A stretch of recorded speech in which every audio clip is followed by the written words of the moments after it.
Olá, eu sou Moisés Correia e este é o programa Outro Olhar. Veja nessa edição uma entrevista exclusiva com o economista e professor José Carlos de Assis, falando da situação política e econômica do país e propondo a aliança pela salvação do nosso país.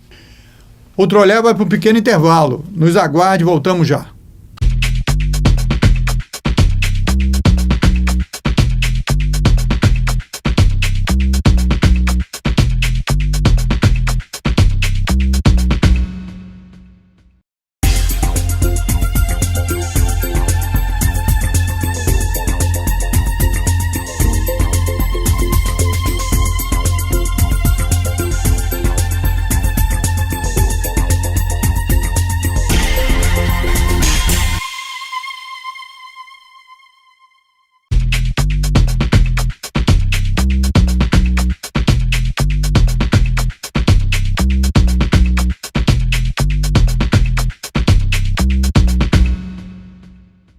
Mostramos agora a entrevista que fizemos com exclusividade com o professor e economista José Carlos de Assis, mostrando a situação econômica e política do país e a necessidade de uma aliança ampla em torno da defesa do país. Professor José Carlos de Assis, primeiro, obrigado por mais uma vez o senhor estar aqui no nosso programa, no Outro Olhar. O senhor tem falado em várias palestras que eu tenho participado, em outras entrevistas que nós temos feito, inclusive aqui na TV Comunitária, da falência das instituições. Eu queria que a gente aprofundasse mais isso, se o senhor pudesse explicar melhor, certo? Por que a falência das instituições e o que causou ou vem causando essa falência?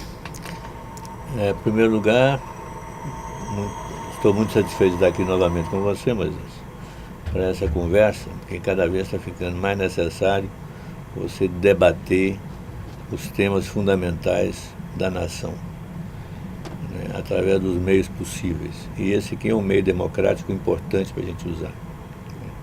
Eu tenho falado na falência, ou no derretimento das instituições, pelo fato de que todas as grandes instituições da República, as principais instituições da República, executivo, judiciário, legislativo, tribunais, né, polícia, todos perderam a credibilidade.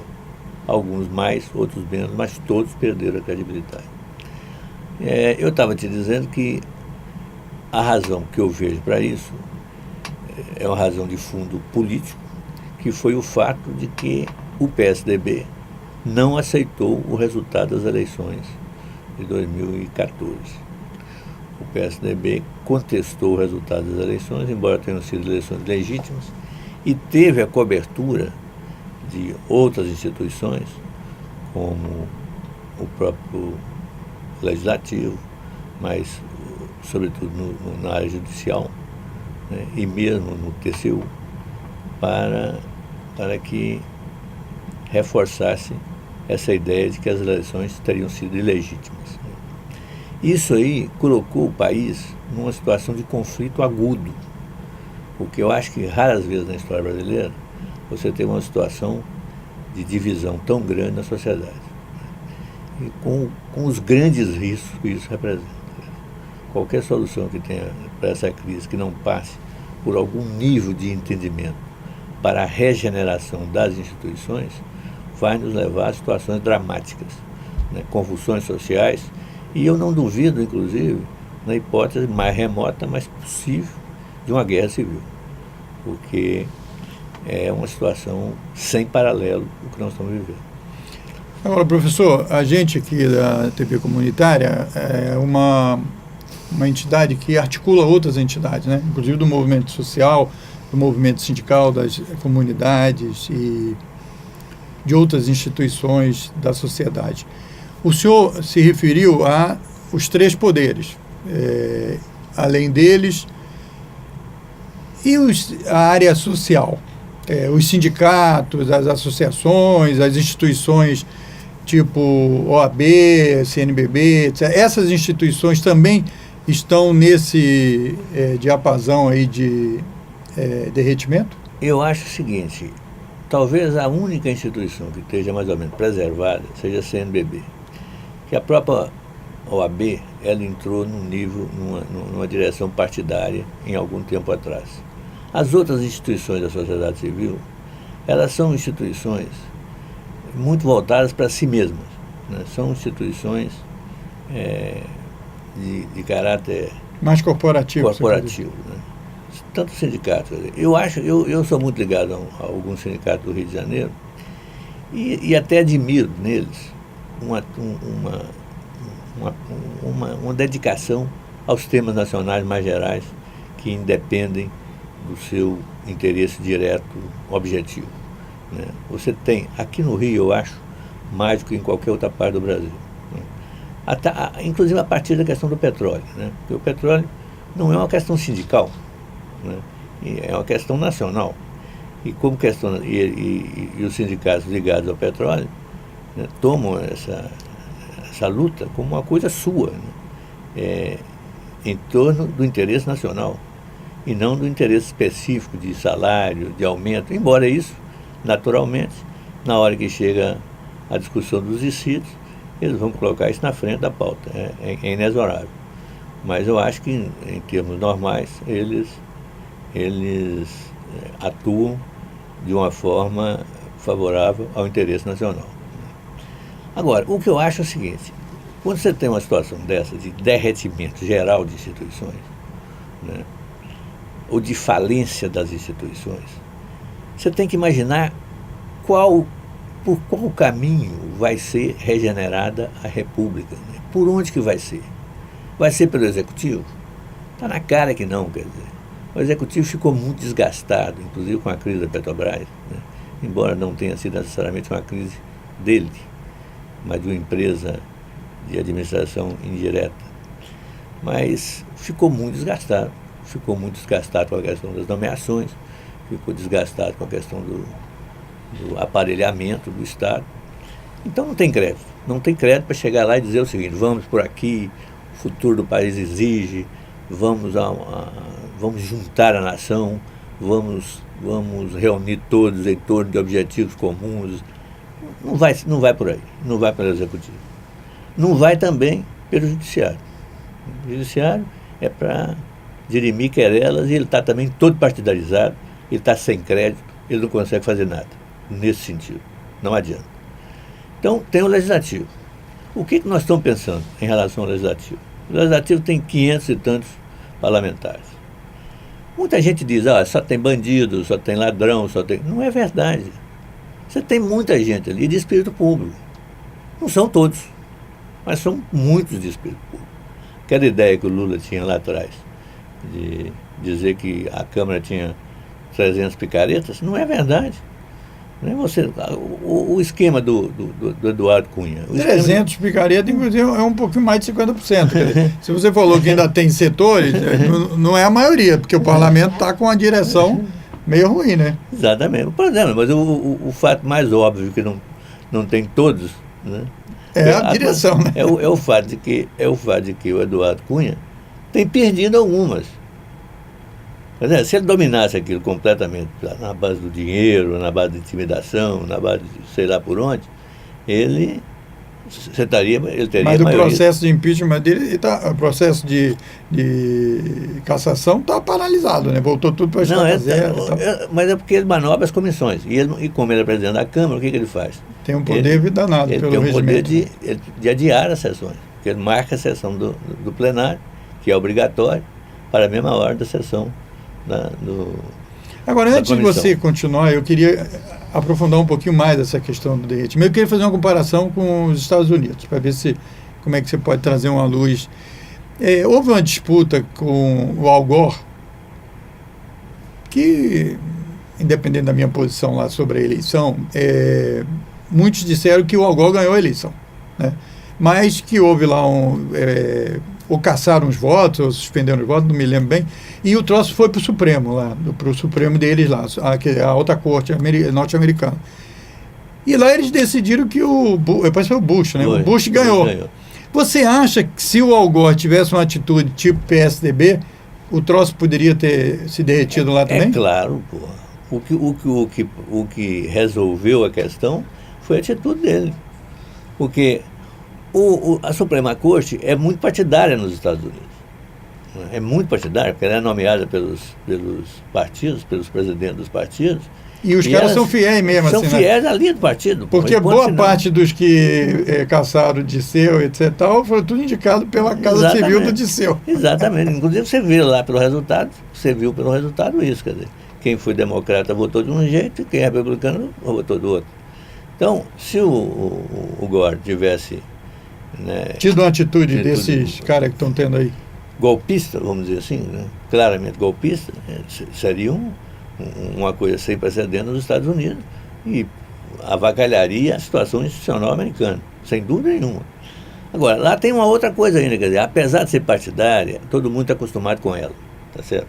Então, bem ou mal, ela é respeitada, não por causa das decisões políticas, mas por causa das decisões em outros setores, sociais, essa coisa toda, né? Ela é muito conservadora. O pessoal deve achar o seguinte, é melhor assim, porque senão vai ser muito pior. Então, é melhor segurar a PT. Porque a imprensa também é muito partidarizada. Muito partidarizada, muito partidarizada. Mas a instituição como tal é respeitada. Coisa diferente aqui no Brasil. O Supremo, depois do Mensalão, não é mais respeitado. Ele é respeitado pelas pessoas contra o PT. Eu não sou do PT, nunca fui do PT, né? Até votei em Lula, mas não sou do PT. Mas eu acompanhei a coisa do Mensalão, e o Mensalão é um absurdo do ponto de vista jurídico, né? A invenção do negócio de fato, conhecimento de fato.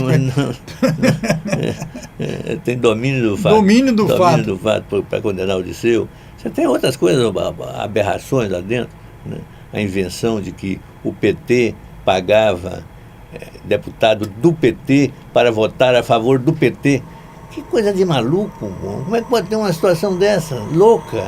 Não existe, claro que nunca existiu isso. E o cara foi condenado por corrupção. Como sendo corrupção do PT, o deputado do PT, para votar no PT. Que isso? Essas coisas todas, já com 4 horas por dia de TV Justiça, né, massacrando a opinião pública durante 4 meses e meio, é claro que enfia na cabeça das pessoas a ideia de que realmente era um super... Sei lá, não quer dizer nada, era o maior escândalo do país. Quando dimensionaram o escândalo, dimensionaram errado, era 70 milhões do Mensalão. E era errado, está dimensionado errado porque era coisa do Pesolá. Da Visa Neto. E era da Visa Neto que era dinheiro privado, público, né? Não era dinheiro público.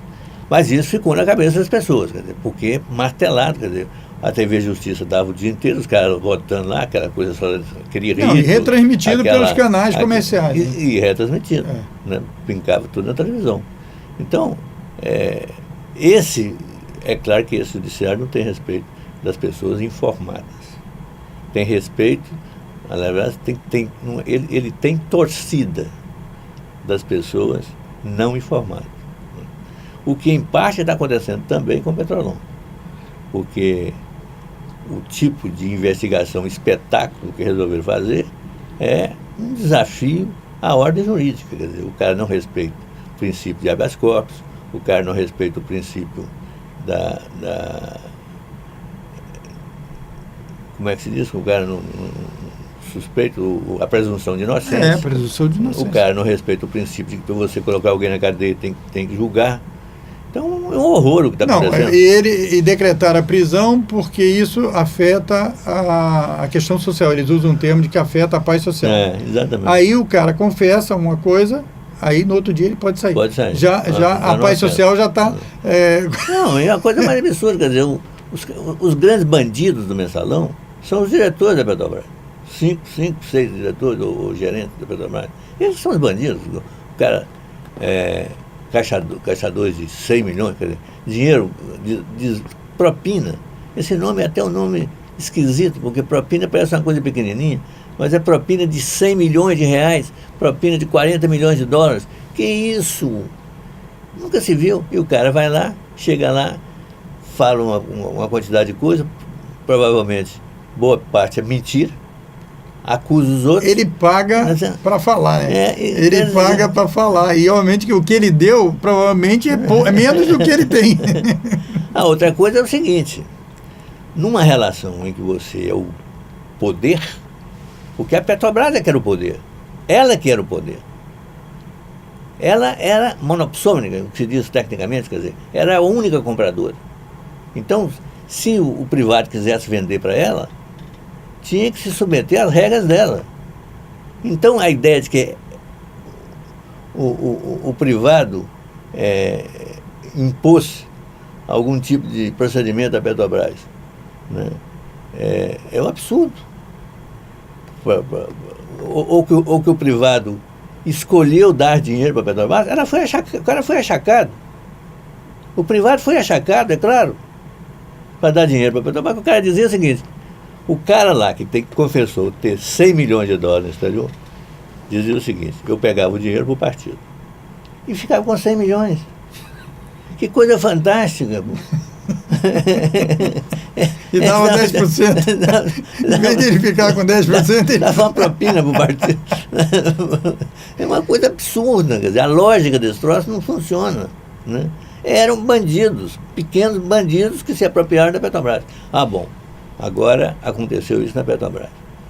Por quê? Porque foram nomeados pelo governo sem uma discriminação muito clara, sem investigação direito, sem saber quem eram os caras. Isso aí sim, quer dizer, é um absurdo, porque o Brasil não tem um órgão de investigação que serve à presidência da República. A ABIN é uma porcaria, não tem financiamento, não tem recurso, não tem nada. Quem tem recurso é a Polícia Federal. A ABIN não tem. Então, e os que hoje estão passando a ideia de que estão defensores da coisa ética e tal, são os que sempre defenderam o tal do Estado mínimo, que é uma coisa que não tem capacidade, não tem capacidade de fazer projeto de planejamento, de investigação, de nada, e deixou o governo exatamente numa situação de... Mas você quer uma coisa estranha, rapaz? Eu conversei isso uma vez, estava conversando isso com um amigo meu, ele sobre essa questão os Estados Unidos, o presidente americano, e eu acredito que isso na França também, na Inglaterra, ele abre o expediente dele na segunda-feira, na terça-feira, na quarta-feira, com a CIA ou com a NSA, órgão de segurança, para ver a situação internacional e a situação internacional, o FBI. Internacional e nacional. E nacional. Para ter informação. O cara fica lá no Palácio do Planalto, não sabe de nada. Não sabe de nada mesmo, quer dizer, não tem órgão de informação nenhum. Nós acabamos com o SNI, nós não, o Collor acabou com o SNI por causa da coisa política, quer dizer. O SNI era um órgão de repressão política e ideológica. Então ele entrou, em vez de transformar o SNI num órgão politicamente neutro, de informação para a presidência, ele extinguiu praticamente e criou a ABIN sem articulação nenhuma e sem poder nenhum. Então, hoje, você não tem, quer dizer, esses caras que foram nomeados na Petrobras, porra, se houvesse um órgão de informação decente, ia dizer, olha, presidência, não dá. Esse cara tem precedentes complicados. Se ela quisesse nomear, nomeava. E depois levava o que aconteceu. Mas o fato é o seguinte, a presidência não tem, hoje. Não tem. Né? Quem tem hoje informação no Brasil é jornal, que eu acho que usa, inclusive, ex-espiões da ABIN e ex-espiões da KGB. Mercenários, né? Mercenários da informação. Exatamente. Da informação sigilosa. Como ficou claro com o caso lá de Brasília, aquele caso lá do bicheiro, do cara que queria... o caso da Veja lá com... esqueci o nome dele. Enfim, o cara... Você tinha vários jornalistas, Cachoeira, vários jornalistas articulados pelo Cachoeira. E o Cachoeira mandava gravar as coisas e passava para eles. Isso era o jornalismo. Era o jornalismo investigativo, quer dizer. Aí, quer dizer, isso está acontecendo. Quer dizer, se você acompanha bem a Veja, né, você vai ver que várias matérias da Veja são matérias de espião, não são matérias de jornalista. A gente que é jornalista sabe o que é isso. Né? O que é uma matéria feita por jornalista, né? Uma matéria feita por espião, que o espião é capaz de acompanhar a vítima durante anos. O jornalista não acontece isso. E de certa forma, professor, o senhor que é jornalista e conviveu na imprensa e tal, é um certo escárnio a gente ver na televisão. O seguinte, tem uma investigação que foi feita pela Polícia Federal, sigilosa, sob sigilo de justiça, tal, mas o Jornal Nacional teve acesso. E não é uma coisa assim, também, de vez em quando o cara tem acesso a alguma coisa que acontece. Agora, pô, é toda investigação. É um negócio assim, pô. Não, a gente estava dizendo sobre instituições falidas. Isso não é uma tem das mais coisas. falida do que a imprensa. A imprensa é uma instituição falida. O que salva, em parte, a imprensa são os blogs, são as coisas de internet, em que tem ampla liberdade e tal, onde tem muita bobagem também, mas tem pelo menos coisas responsáveis. Tentando fazer um contraponto. Fazer um né? contraponto. Então, a imprensa como tal, quer dizer, chamada grande imprensa, está totalmente desacreditada, quer dizer, ninguém acredita nela mais. Não é por acaso que os jornais estão todos quebrados. O Globo só não está quebrado porque a televisão sustenta ele. E a televisão não está quebrada porque tem dinheiro público nela. 800 milhões por ano. Então, pô... essa bolsa Globo tinha que acabar. Eu estou defendendo isso. Agora, professor, ainda para concluir essa parte do derretimento. Então, explicaria, você, por exemplo, o órgão como TCU. Ninguém ouviu falar do TCU. Eu ouvia falar, a gente ouvia falar, mas você que está nos assistindo, já ouviu falar o que é TCU? Tribunal de Contas da União. Isso é um órgão assessor do parlamento.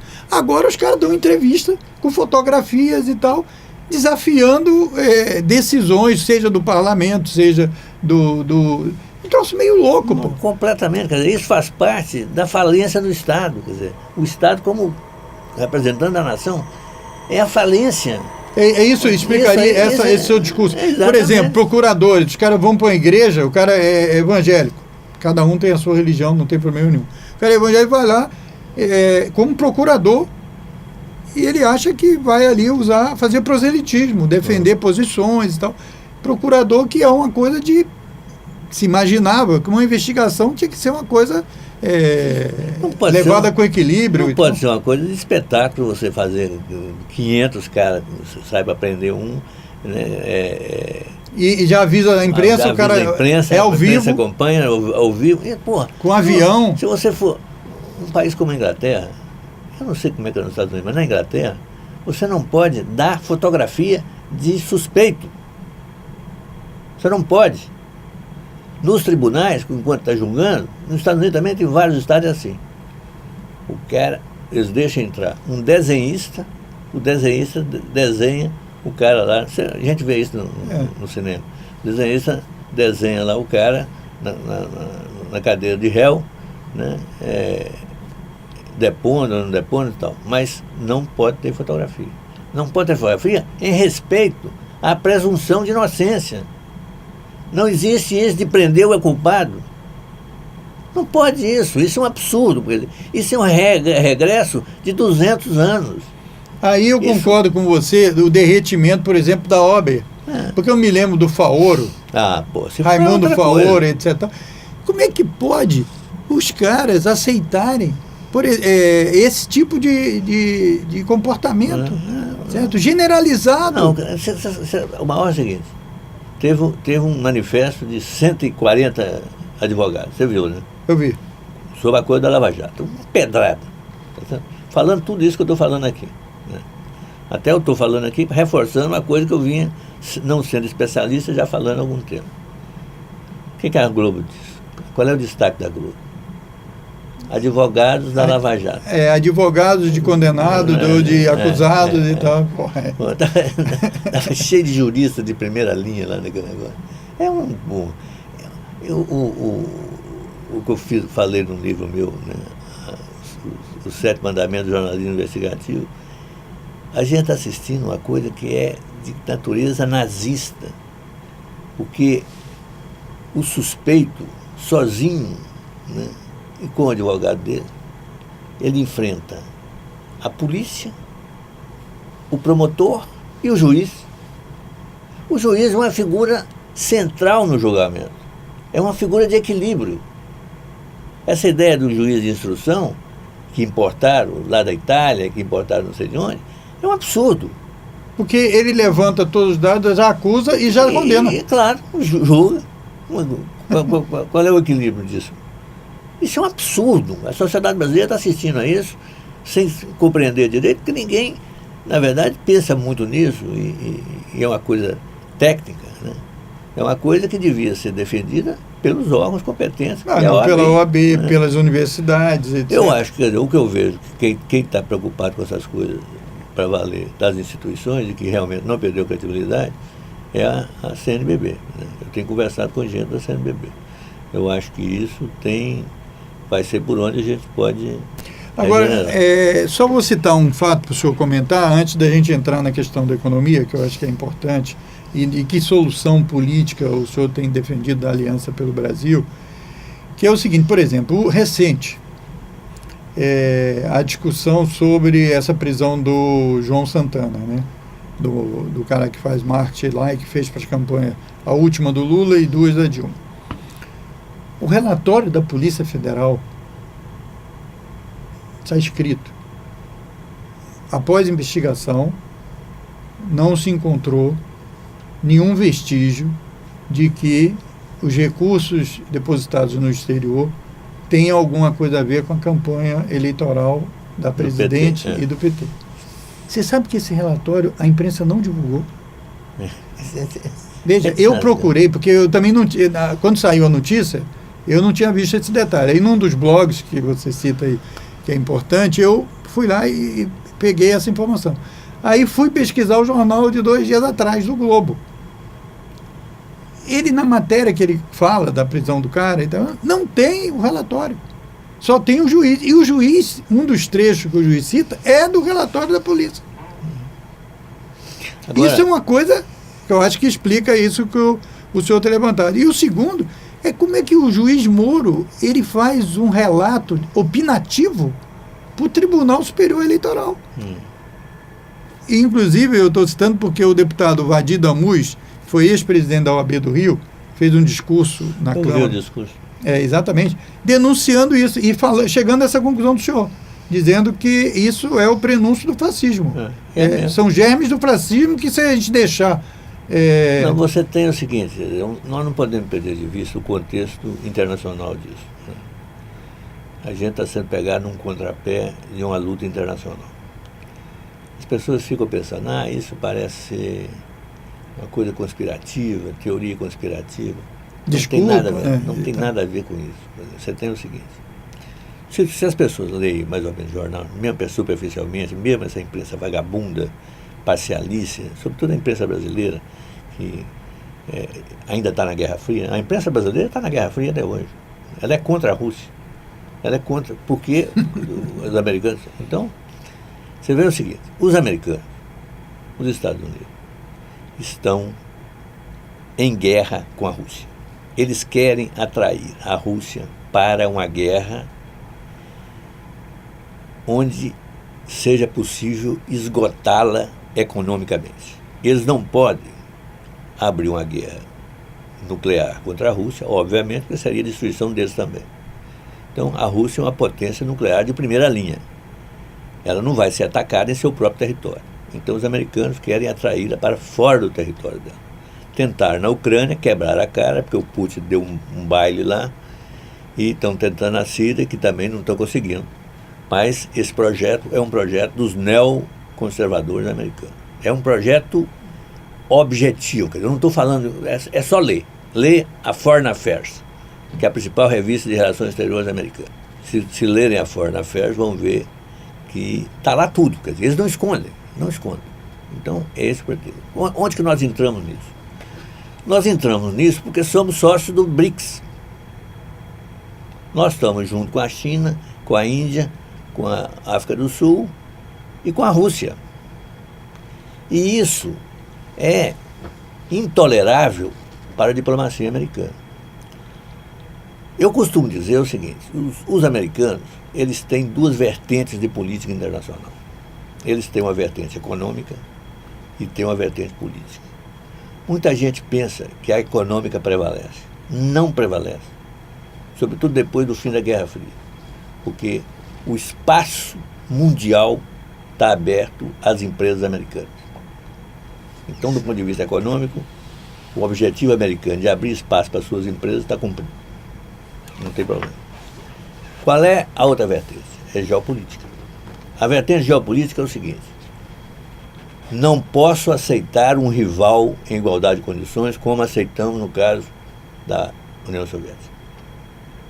Então temos que liquidar qualquer possibilidade de ter um rival.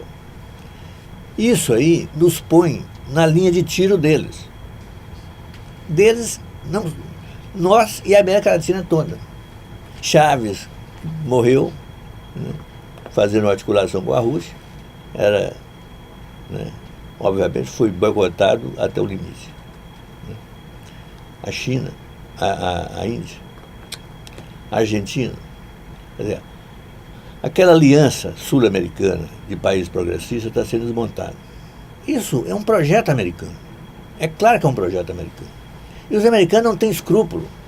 Eles entram nos países, invadem, matam, fazem guerra. Financiam movimentos sociais. Financia Fundação múltiplos For. movimentos Fundação sociais. For. Essa, eu vou dizer, é a menos radical. agressiva de todas. Você tem outras que fez a guerra na Ucrânia, né? E que outros que estão aqui, né, de tocaia, estão aqui, gente, algumas financiadas diretamente pelo Departamento de Estado. Então, agora, eles não entram sozinhos. Eles entram com a cobertura dos caras aqui. Eles chegaram a financiar até grupos radicais contra os Estados Unidos, para poder, ó, tá vendo? Esses caras estão batendo na gente, aí tem que bater e tal. E aqui é o seguinte: se você se lembra da campanha presidencial de 2014, você vai ver que alguns porta-vozes do Aécio, o principal porta-voz do Aécio em matéria econômica e em matéria política internacional, era o ex-presidente do Banco Central. O ex-presidente do Banco Central, Arminio Fraga. Pô, eu vi várias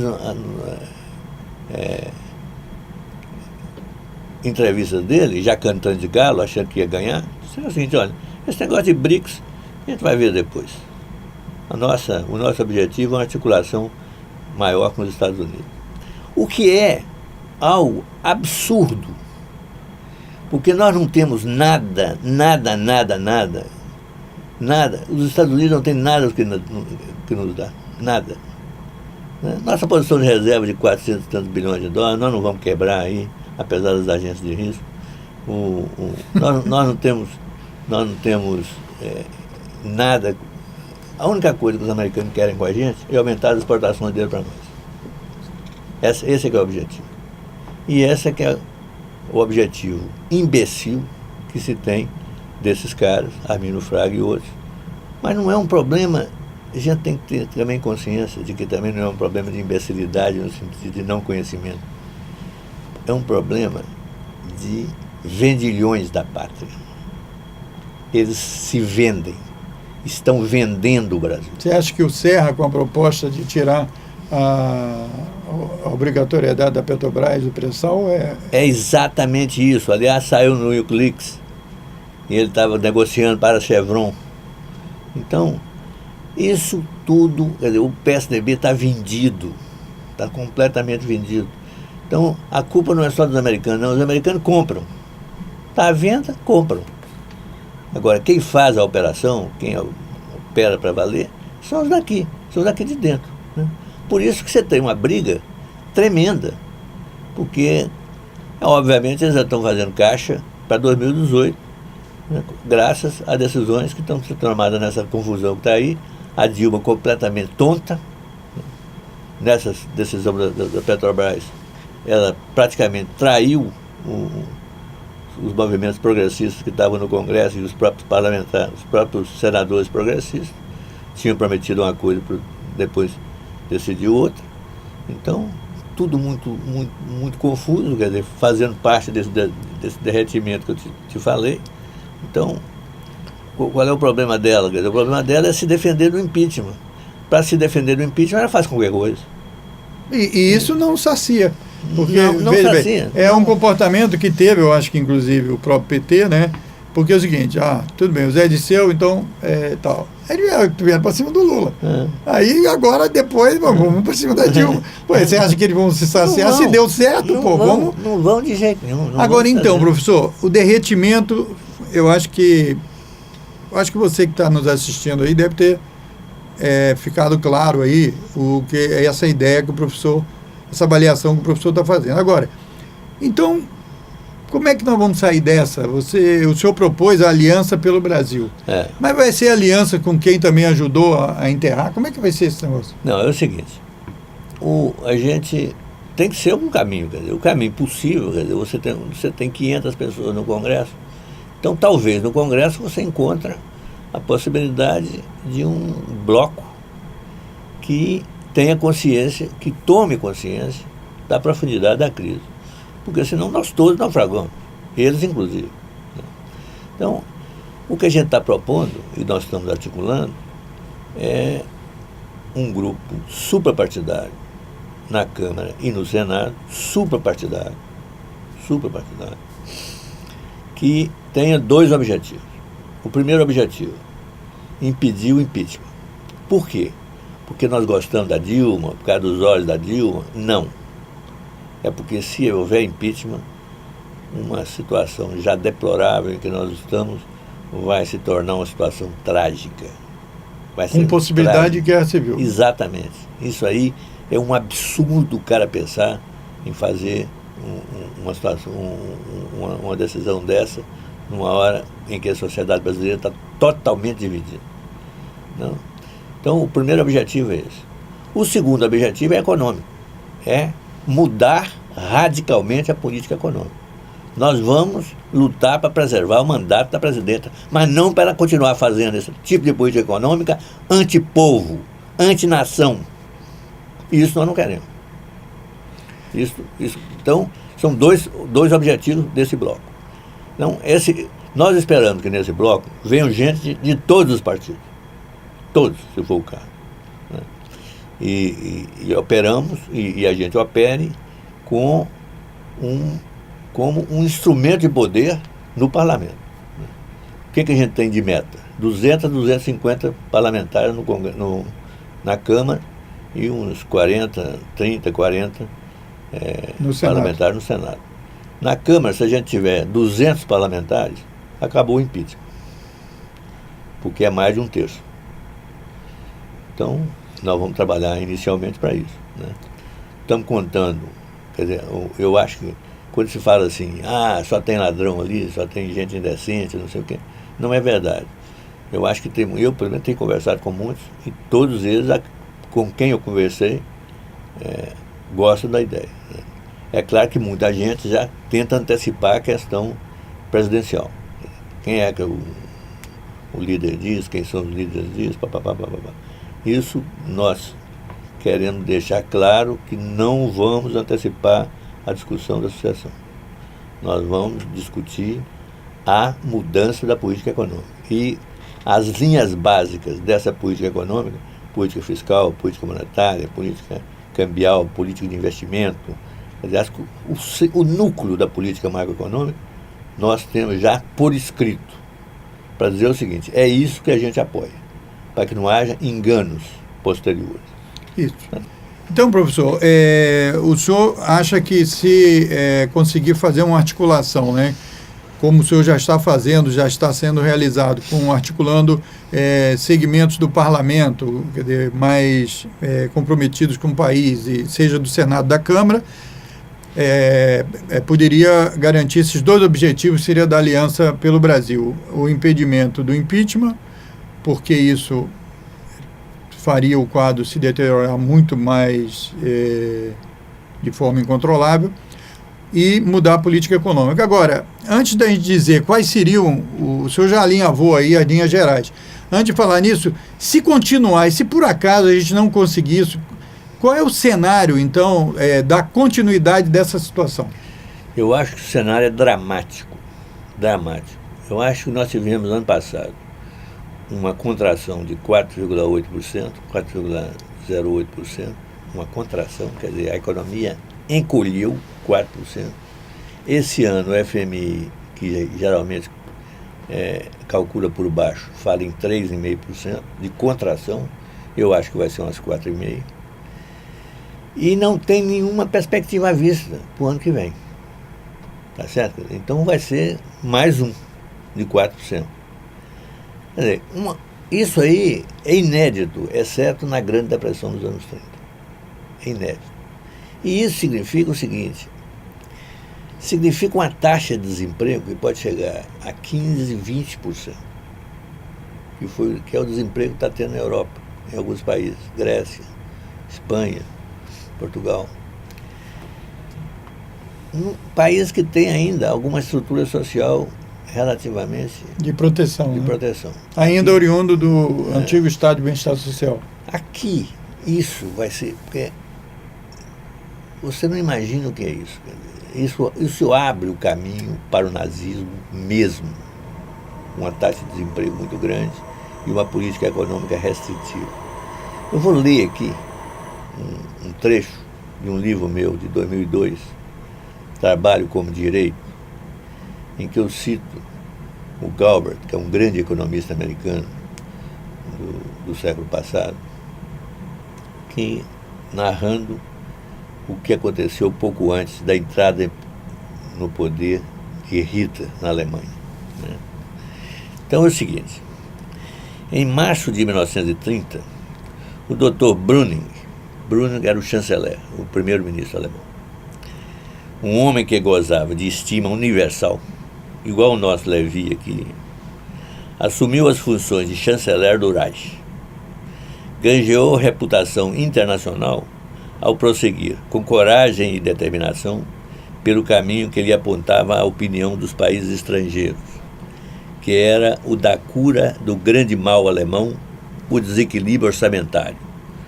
Vocês devem estar ouvindo pela Globo todo dia isso. Temos que fazer o reequilíbrio orçamentário, temos que fazer. Isso foi a proposta do Levi, isso está sendo a proposta do Nelson Barbosa. No intuito de restabelecer esse equilíbrio, não hesitou em baixar sucessivamente 3 decretos de emergência, em julho de 1930, dezembro de 1930 e julho de 1931, cada um dos quais reduzia as despesas públicas ou aumentava os impostos, ou fazia ambas as coisas ao mesmo tempo, exatamente como fazemos agora, cortando o gasto público, aumentando imposto. Tratava-se de um procedimento bastante elogiável, isso é a ironia do autor. Ao assumir o poder, encontrara 3 milhões de desempregados. Quando deixou o governo depois de mais de 2 anos de esforços em prol do bem público, havia 6 milhões. 2 anos depois, dobrou o número de desempregados. Além disso, encontrou 12 deputados nazistas do Reichstag, que é o parlamento alemão. Depois de seus primeiros atos de força, esse número subiu para 107. Imediatamente após sua saída do governo, já eram 230.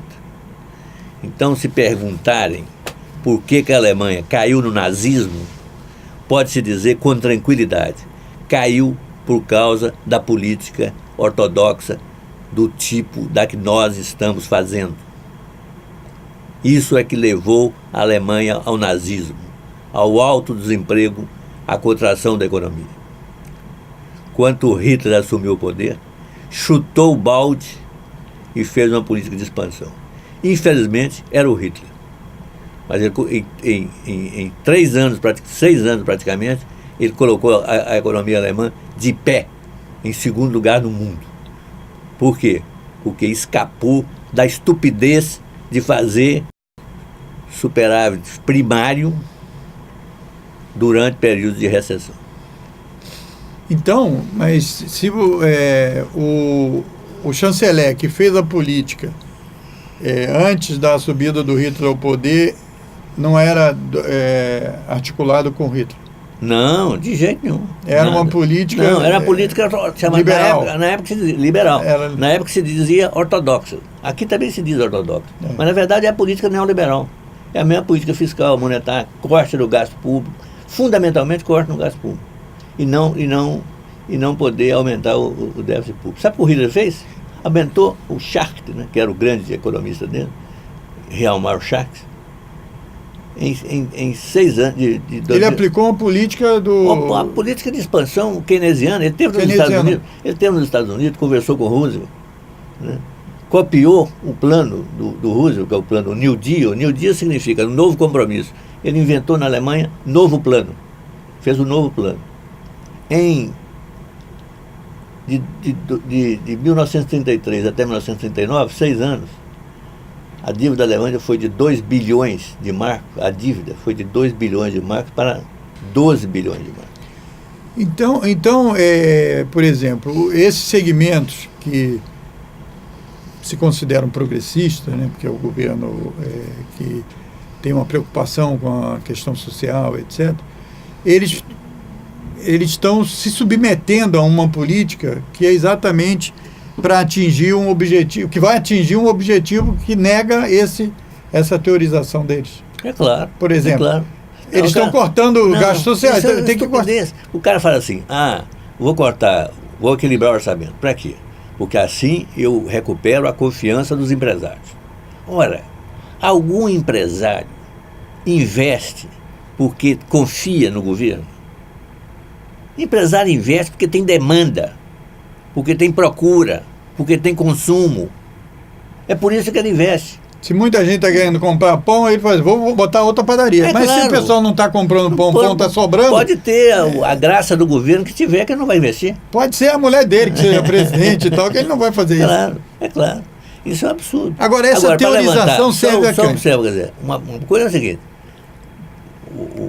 o eixo dessa coisa fundamental é o seguinte: para sair da depressão, e nós estamos numa depressão, você só sai com o déficit público. Isso é universal. Você tem que aumentar o déficit público e aumentar a dívida pública. Não tem o menor problema com inflação, porque em depressão você pode aumentar o consumo sem ter problema de aumentar os preços.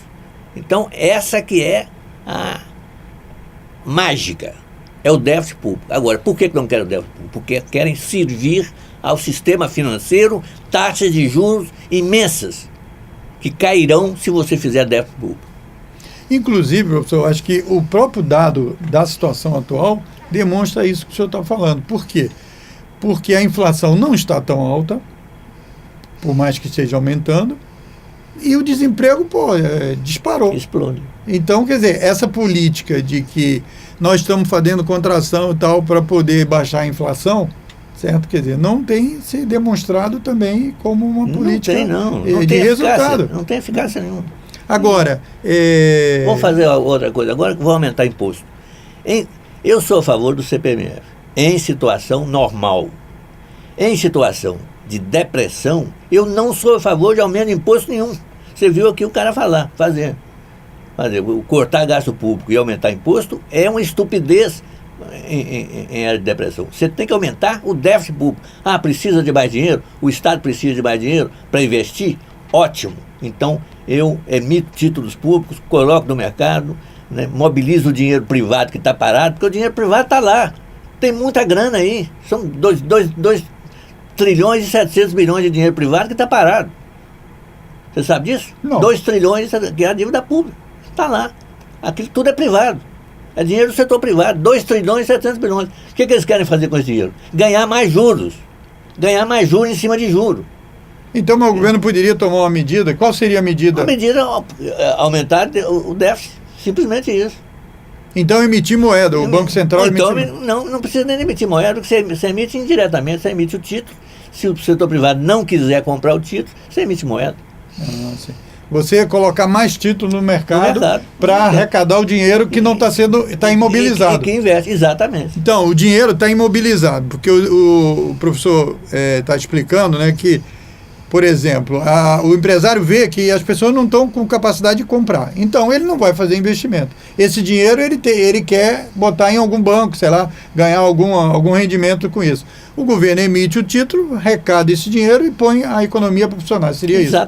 Exatamente. Tira o dinheiro que está parado no setor privado e põe para investir no setor público. É simples. Agora, isso não é uma questão lógica, tá certo? Não é uma questão de inteligência, é uma questão de poder. Se o sistema bancário tem poder para impedir isso, ele impede. E o sistema bancário atua, principalmente através da mídia? Da mídia, claro, é o grande servidor do sistema bancário. Então a mídia e o sistema bancário impedem, aliás, fazem uma propaganda contra brutal. Chega a TV Globo. O Estado tem que ser igual a uma família. Isso, é isso que eu ia entrar. O senhor explica isso, porque o pessoal diz muito assim, como é que a dona de casa faz, como é que a família faz? É o seguinte, ela só recebe um salário mínimo, 800, 900 reais, R$1.000, vamos dizer assim, então ela só pode gastar 1.000. Mas não é bem isso que acontece, né? Porque senão não existia Casa Bahia, não existia Tele Rio, não existia agora esse tal de Ricardo, Elé, tal, que a pessoa compra os bens e paga e faz um empréstimo muito maior do que o que ele recebe de salário. Não, e além do mais é o seguinte, isso é correto. Além do mais, o Estado não é igual a uma família. Então explica pra gente. O Estado emite dívida e emite dinheiro. A família não emite dívida, a família pode recorrer à dívida, mas não emite dinheiro. O Estado, quer dizer, a dívida do Estado não tem risco de não ser paga, a não ser numa situação estúpida de hiperinflação, essa coisa toda, como aconteceu na Alemanha na década de 20, mas isso acontece uma vez ou outra, né, por razões, quer dizer, no caso da Alemanha, porque tinha perdido uma guerra. Então, se gastou muito dinheiro. Hiperinflação. Agora, aqui não o título público não tem nenhum risco. Se eu tivesse dinheiro, você sabe onde é que eu aplicava? Né? Não aplicava em caderneta de poupança, não aplicava em título bancário de jeito nenhum. Eu aplicava em título público, título do Tesouro. Não tem risco. É o Tesouro Direto, né? Tesouro Direto. E pela internet você já faz isso. Exatamente. Então, essa coisa de dizer que é igual a uma família é uma besteira, quer dizer, não tem, né? O Estado pode perfeitamente emitir dívida, né? Recolher o dinheiro, investir, e aí é o seguinte, a outra coisa é a seguinte, todo mundo tem, mas vai aumentar a dívida pública. Não, porque se você investir aquele dinheiro oriundo de déficit, a relação importante é a relação dívida-PIB, né? Dívida dividido por PIB. Se o PIB aumenta, a relação dívida-PIB diminui. Então, do ponto de vista econômico, a situação, depois de você gastar com déficit, é melhor do que antes que estava com déficit. Então, isso e essa comparação é de uma pobreza miserável, né? É assim, para não dizer uma falsificação, uma mistificação. Não, outra coisa também é típico lá da TV Globo. O que é o superávit primário? É o dinheiro que o governo economiza para pagar os juros da dívida pública. Isso é uma bobagem. Não existe economia. Não tem uma caixinha em que ele pega o dinheiro e economiza ali para pagar juros. Ele rola o juro. A dívida pública é rolada, não é paga. Então, ninguém... A dívida pública é essencial para o setor privado aplicar os seus recursos sobrantes. Tá certo? É fundamental. A dívida pública nasce como capitalismo. Sem dívida pública você não tem capitalismo. Você tem que ter dívida pública. No Japão, a dívida pública é mais que 200% do PIB. Na Itália, 130%, 140% do PIB. Não tem problema nenhum. Nós estamos com 60% do PIB de dívida pública. Dívida baixa, não tem problema nenhum se a gente recorresse ao déficit público para financiar a retomada da nossa economia. Então, essa lei que se diz de responsabilidade social é uma lei fiscal, né? Responsabilidade fiscal é uma lei antissocial. É uma lei burra. É uma lei para a guerra civil. Eu falei, exatamente. Porque é uma lei que... Você sabe que eu lembro que quando essa lei estava sendo votada, eu fui fazer uma palestra na Escola Superior de Guerra, falei lá, essa lei é uma lei estúpida, esse projeto é um projeto estúpido. Não deve fazer. Não. Virou uma coisa sagrada. Virou como é que é? Agora, um mantra, né? Agora os estados estão todos quebrados. Função dessa lei. Quebrou tudo. Todos os estados brasileiros. Então, agora, mais uma vez, não é uma questão de lógica, não é uma questão de doutrina, é uma questão de poder. Poder. Então, e a Aliança pelo Brasil? Como é que Aliança pelo Brasil, nós temos aí uns 5 minutos, mais ou menos. A Aliança pelo Brasil é o seguinte, nós estamos conversando. A nossa ideia é ter 250 parlamentares e 250 personalidades da sociedade civil. Nós estamos discutindo, conversando, quer dizer, nós fizemos um manifesto inicial. É claro que esse manifesto, lá na frente, vai poder ser modificado quando a gente conseguir reunir um número suficiente para discutir. E nesse manifesto, como eu te disse, quer dizer, os dois objetivos são aquilo, a questão de barrar o impeachment e a questão da mudança da política econômica. E nós, na mudança da política econômica, nós indicamos objetivamente o que entendemos por nova política econômica. Para ninguém se confundir. Se a gente conseguir convencer a presidenta a fazer uma nova política econômica, ela tem a receita, quer dizer, a nossa mobilização política implica uma receita pronta, né? Pensada, articulada, quer dizer, quem me ajudou muito nisso foi o Luiz Gonzaga Beluso, que é um grande economista lá de São Paulo. Então, eu acho que uma vez, né, resolvida a questão do impeachment, que até lá dificulta muito, a gente entraria em negociação com o governo, quer dizer, se a gente conseguisse 200, 250 parlamentares, nós seríamos a maior bancada do parlamento. Disparado. Então, barrando o impeachment, aí se vai entrar firme nessa questão da mudança dessa política. Da mudança da política. Porque essa política econômica é uma política meio exatamente do raciocínio do impeachment, né?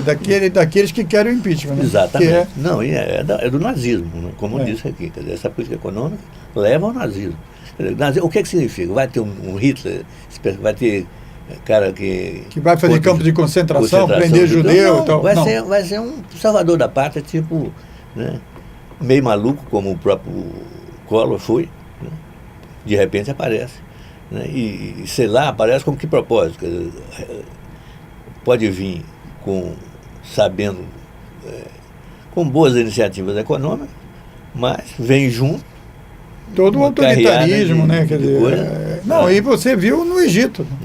Exatamente. O que eles fizeram? Eles teve aquelas manifestações e tal, derrubou o governo, assumiu o general e simplesmente extinguiu o partido e botou todo mundo no paredão, matou todo mundo. É aquele negócio meio louco. Agora eu vou dizer e está dizendo que é a democracia. Agora eu vou dizer para você o seguinte: a Irmandade Muçulmana provavelmente estava manipulada pelos Estados Unidos.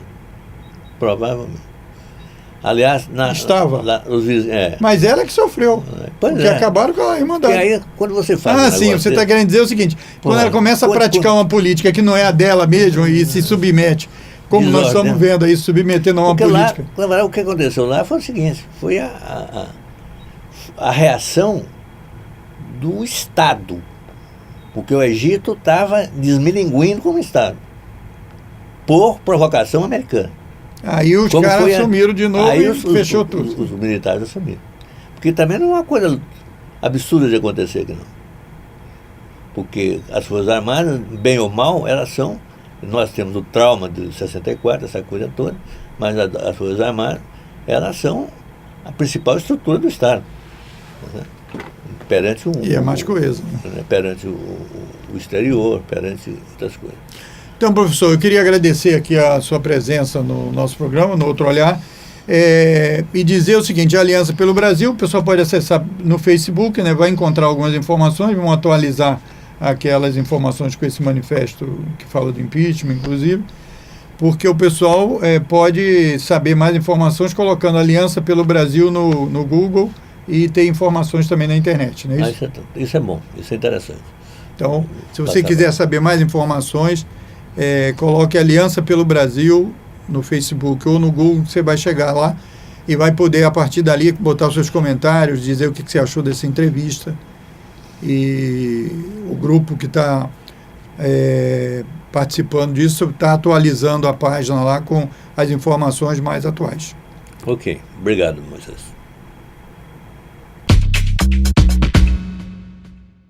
Outro Olhar vai ficando por aqui. Até a próxima edição. Tchau.